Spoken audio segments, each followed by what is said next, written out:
La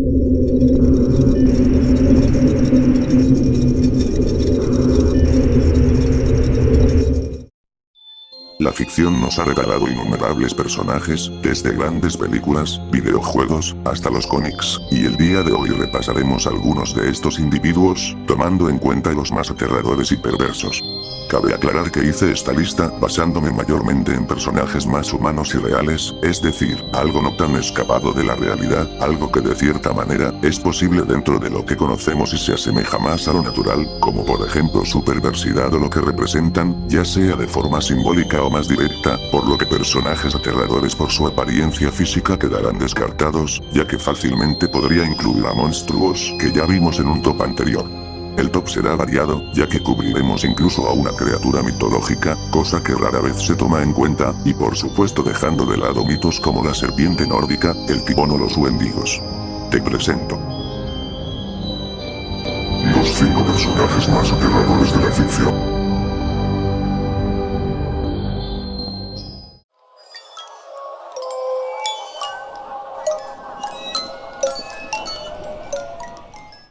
El primer personaje que nos abre las puertas, pertenece a la mitología azteca, llamada Zipaquirá. Según los relatos, físicamente tenía un cuerpo robusto, muy similar al de un cocodrilo, cubierto con escamas, incluso parte de la cabeza era similar, se describía con literalmente múltiples bocas en todo el cuerpo, incluyendo en sus brazos y piernas, las patas similares a un cocodrilo, con grandes garras afiladas, contando con una cola larga descrita como una aleta o especies de espinas, sus ojos eran descritos como brillantes, contando con una piel similar a la de un reptil, sin embargo parte de su piel era descrita como viscosa. Lo aterrador proviene de su historia y simbolismos, ya que era un ser primordial, es decir, existe desde mucho antes que el mismo universo, aunque se dice que siempre flotaba en una especie de mar cósmico primordial, devorando todo aquello que entrase en sus aguas. Y al igual que muchos relatos, se cuenta cómo se enfrentó a 2 dioses aztecas, siendo Tezcatlipoca quien usaría su propia pierna como carnada, mientras que Quetzalcóatl lo partiría en 2, lo que hizo que ambas mitades de su cuerpo se convirtiera en la mismísima tierra, su espalda en las grandes montañas, su aliento transformándose en las nubes, sus ojos formaron las fuentes y ríos. Gracias a esto se le atribuye que cada terremoto es básicamente el movimiento de su cuerpo, sin embargo seguía vivo pero transformado, en pocas palabras la tierra estaba viva, por lo que era alimentada con sacrificios, corazones y sangre humana. Es por eso que dentro de la cultura azteca o mexica, se llevaban sacrificios, calmando el hambre de prácticamente toda la tierra.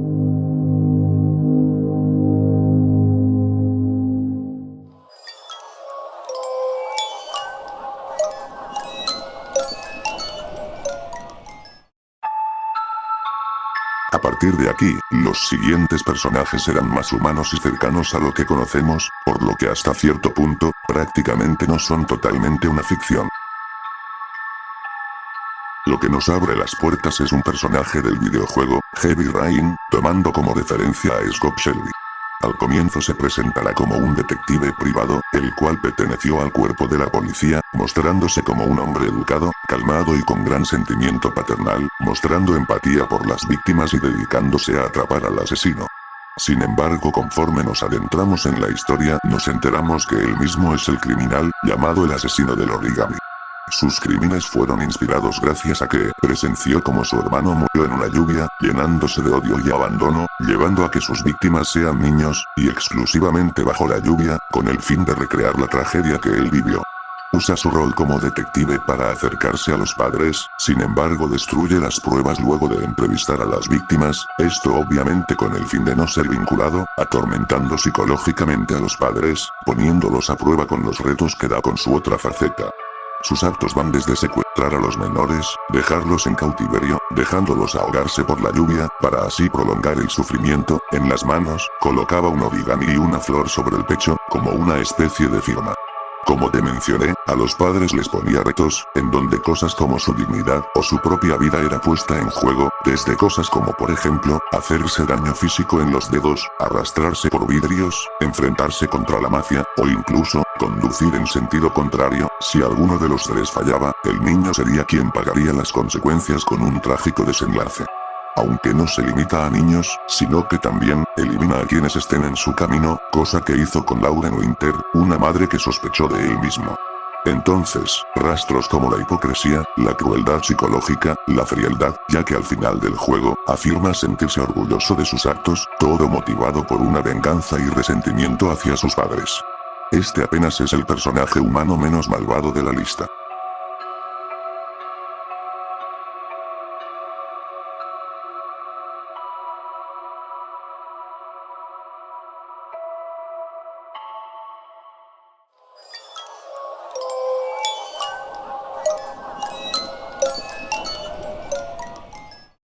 Ahora saltamos al cine, aunque puede que no sea del todo, ya que el personaje proviene de libros y novelas, pero fue popularizado por películas, por lo que quizás lo conozcas.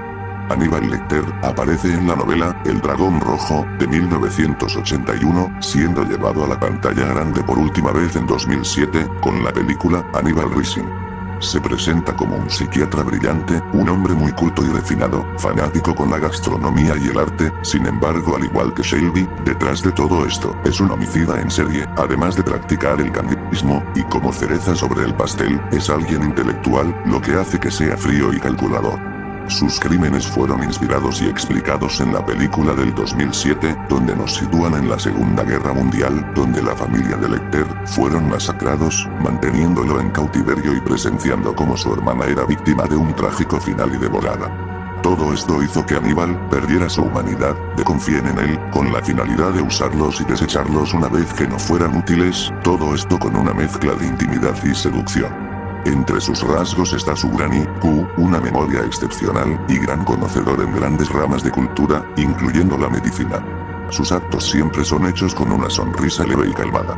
Como dije, su capacidad de manipulación es abismal, que incluso reclusos, psiquiatras, policías, e incluso el mismo FBI se terminan transformando en sus marionetas, siendo diagnosticado como un psicópata peligroso, con detalles como el narcisismo, sadismo, y un trastorno de la personalidad.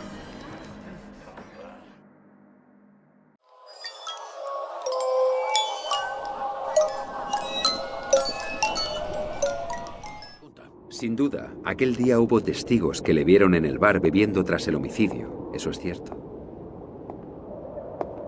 Pero lo extraño es que no hubo ni un solo testigo que declarase haberle visto emborracharse antes de aquel terrible suceso, Richard. Richard, ¿no es verdad que cuando mató a ese muchacho estaba totalmente sobrio? ¿Qué? Sobrio, perfectamente tranquilo. Pensó que merecía ser ejecutado y usted se encargó de que así fuera. ¿Por qué está intentando olvidarlo? ¿Por qué está mintiendo, Richard? ¿Les miente a los demás o es que está mintiéndose a sí mismo? ¿O acaso cree que mintiendo redimirá su culpa? ¿No le parece injusto que alguien que ha cometido un crimen así pueda recuperar su vida y volver a ver a su hijita como si nada hubiese ocurrido?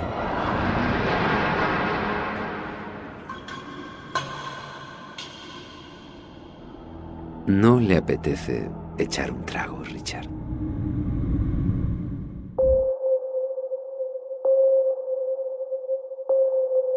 Este personaje pertenece al anime y al manga, Monster, siendo considerado uno de los mejores villanos incluso de la ficción, sin embargo no se ensucia las manos directamente.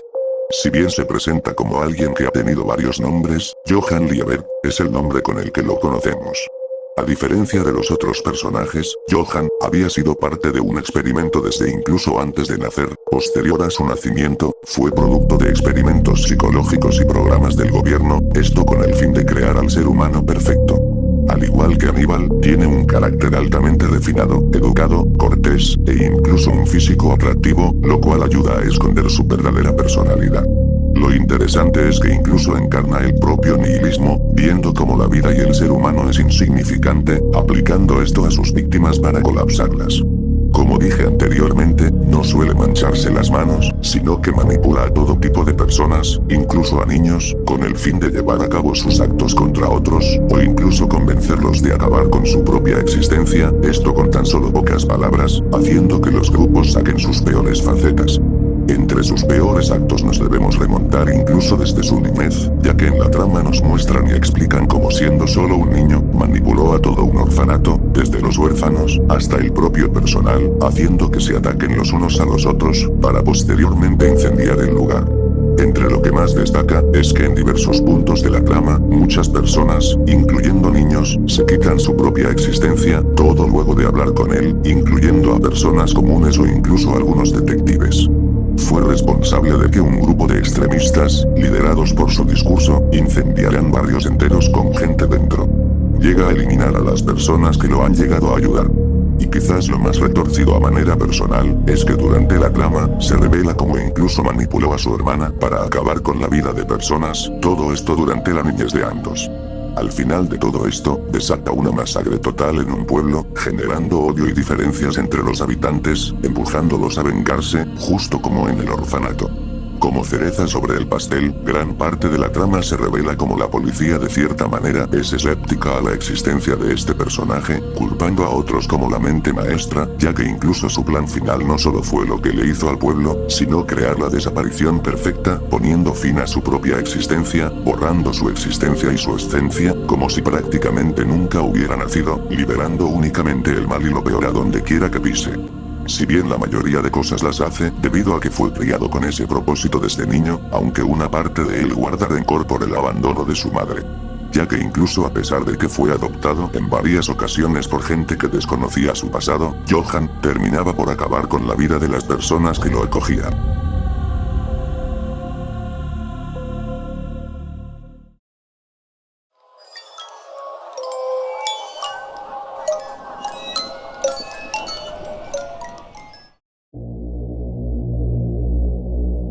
La apuesta y el nivel de maldad de entre los demás puestos y este, es abismal. Judge Olden, o también llamado, el juez Olden, es considerado como el peor villano de todos los tiempos.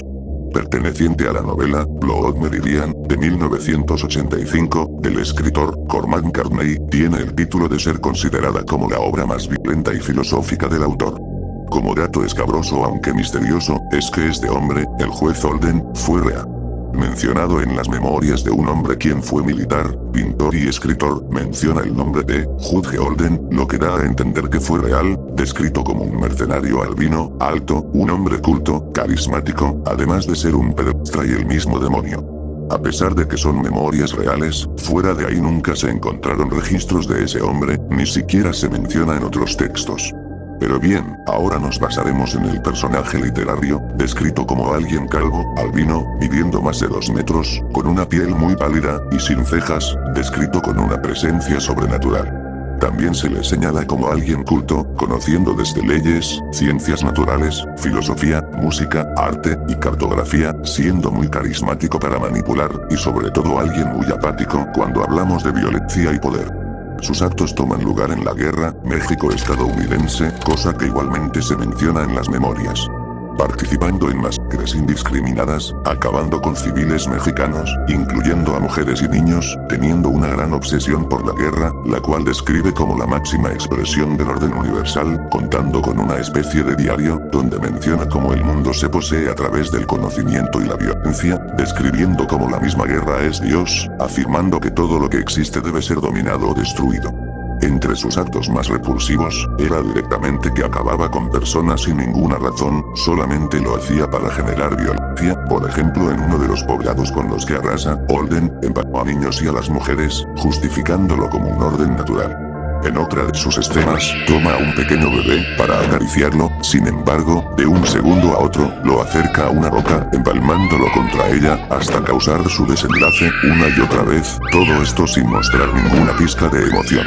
Al igual que en los escritos históricos, en la novela, es descrito como alguien que tiene una filia con jovencitos, seduciéndolos, llevándolo con ellos, para posteriormente nunca ser vistos, lo que indica que posiblemente les puso un final luego de semejante fechoría.